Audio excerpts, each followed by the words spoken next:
When you're standing in the Rotunda and you look up, the top part there is called the Frieze of American History.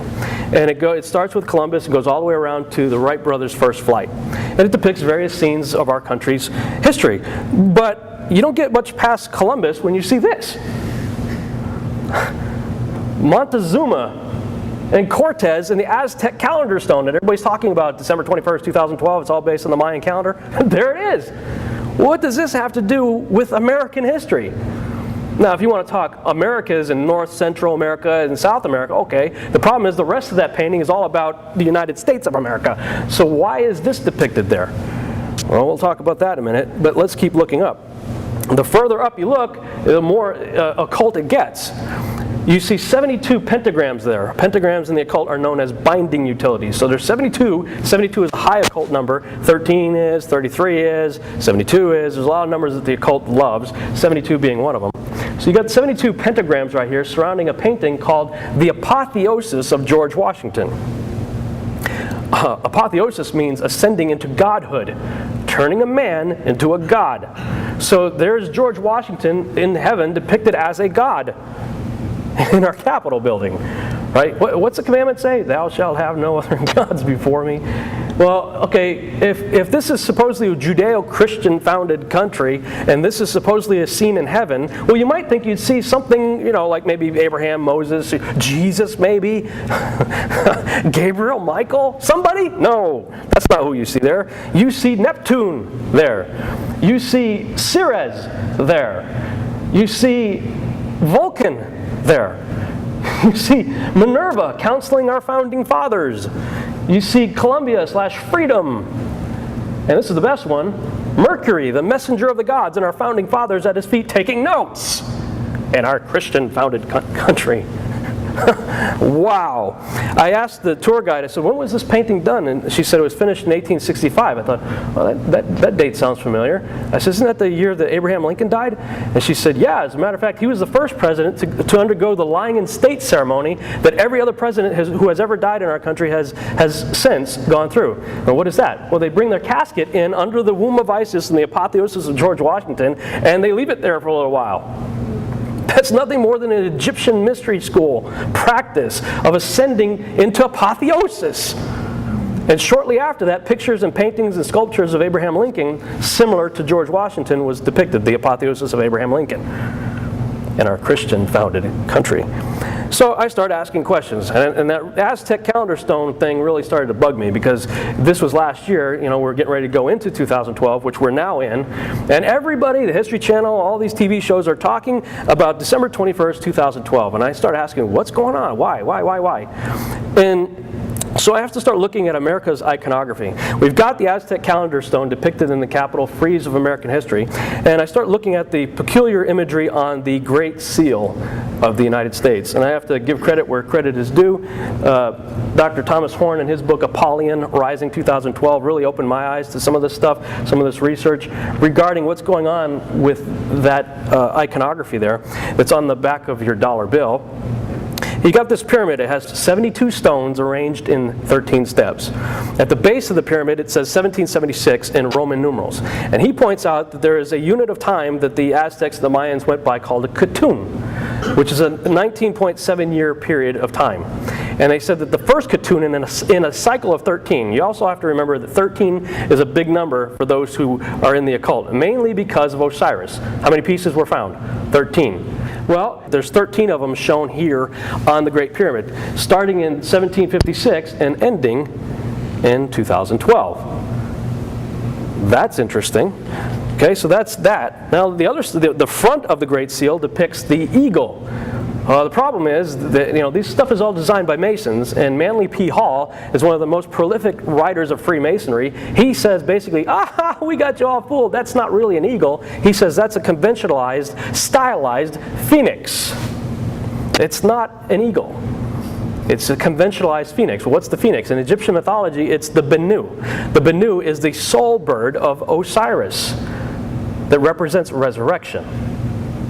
What does a phoenix do? It dies and it is reborn out of its own ashes. It's the soul bird of Osiris. And what does it have in its beak? E pluribus unum. Nimrod, many names, one individual. Out of many, one. The symbols have to harmonize with each other. And so I started flipping over my dollar bill, and I'm looking at the thing, and I'm like, okay, what's really going on here? And I was looking up, who had the hand in designing this. I told you one of the guys. The other guy is Charles Thompson. Had a hand in designing the Great Seal. He was one of the creators. He was a big fan of the Roman poet Virgil. And so we got some of these Latin phrases on our dollar bill there and on the Great Seal, like annuet coeptis. Well, that means favors undertakings. Well, that's an incomplete phrase. Who favors our undertakings, and what undertakings are we favoring? Well, you have to go look at his inspiration, Virgil. Virgil is credited for writing a number of books. And one of them, he says right here, from this work, it says, all-powerful Jupiter. Jupiter is the Roman name for Zeus. Scripture tells us that Zeus is Lucifer. Revelation chapter 2 talks about the seat of Satan that was in Pergamum. Well, the seat of Satan that was in Pergamum was the altar of Zeus. He's the prince and power of the air. I mean, he's the air god. It's Zeus. So Jupiter / Zeus / Lucifer, assent to my bold attempt. That's a Latin phrase right there that I have highlighted. That's where he derived annuet coeptis from that phrase right there in Virgil's work. Okay, so he's talking about Lucifer assenting or approving of my bold attempt in that case. Now, we have another Latin phrase, novus ordo seclorum, which means a new order of the ages. Well, where did he get that from? Well, he got that one from this writing of Virgil's where it says, Muses of Sicily, let me sing a little more grandly. Now the last age of the Cumaean prophecy begins.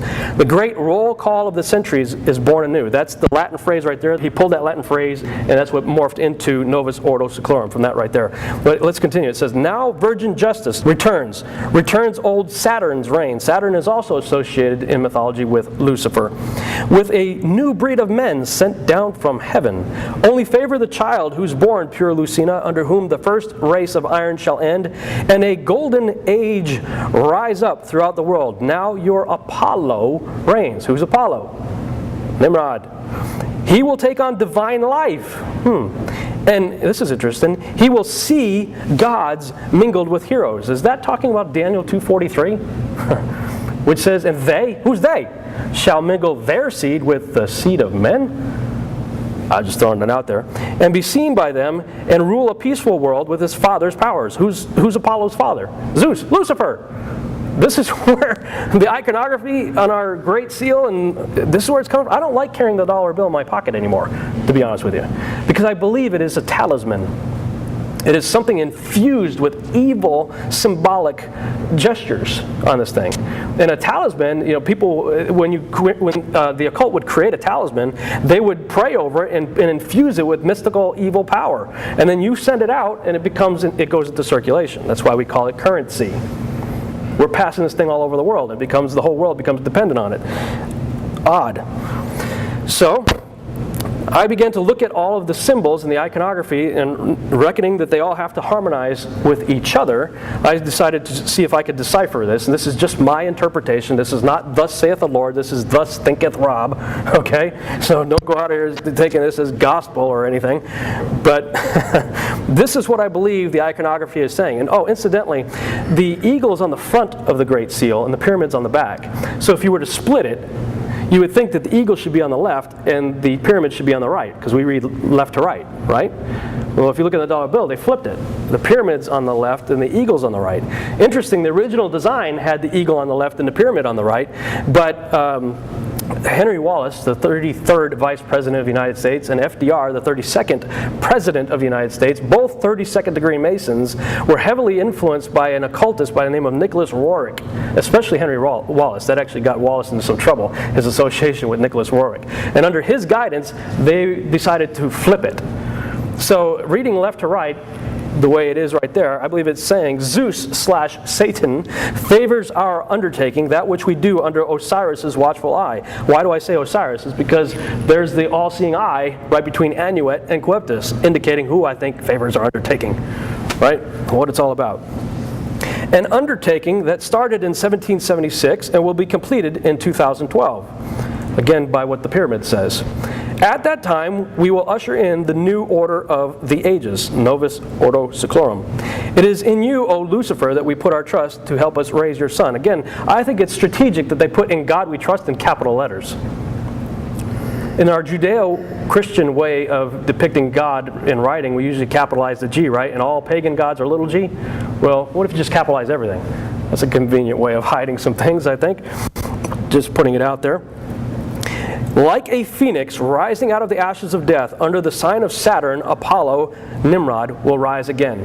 That Star of David has nothing to do with David. It has more to do with Saturn than anything else. The Star of Remphan, that Stephen referred to in the book of Acts. Thus, the one false god, represented by many names, shall reign anew, e pluribus unum. That's what I believe the iconography is saying, that all the symbols have to harmonize with each other. That's what I believe it is saying. So, let's see if this theory is true. Interesting that Jesus gives us some warnings concerning the Antichrist in Matthew 24. He says, if any man shall say unto you, lo, here is Christ, or there, believe it not. For there shall arise false Christs and false prophets, and shall shew great signs and wonders, insomuch that, if it were possible, they shall deceive the very elect. Some people like to tell me, well, Rob, it's not going to be possible. See, it's as if it's possible. I'm like, yeah. Why does Jesus, Peter, Paul, there's several places in the New Testament where you read things like, be not deceived. Let no man deceive you. Clearly, they're trying to warn you that it is possible for you to be deceived. Otherwise, it wouldn't tell you, like, hey, don't be deceived, right? So, yeah, I believe it is possible that the elect can and will and probably already are, in many ways, deceived. Then he says, behold, I have told you before. I like the way some of the other English translations say.